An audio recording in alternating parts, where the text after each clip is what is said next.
National High School of the Arts. Oo. Yes, yes. At ito talaga ang tinututukan ng nanay ko noon. Siya talaga nagpatayo niya. Napakaganda niya eh. Nasa tuktok ng bundok ng Makiling.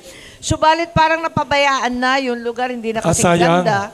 At saka yung mga teachers kasi naging DepEd. So iba na. yung ibang estudyante nagrereklamo na hindi daw creative ang The artist. banat.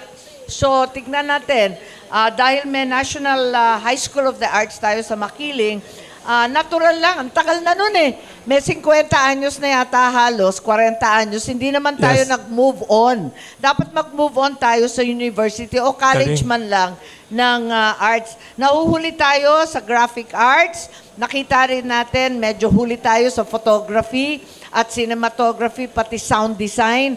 Nahuhuli tayo sa ibang bagay, pero tayo naman ay way ahead sa visual arts, performing arts, walang lalaban sa Pilipino.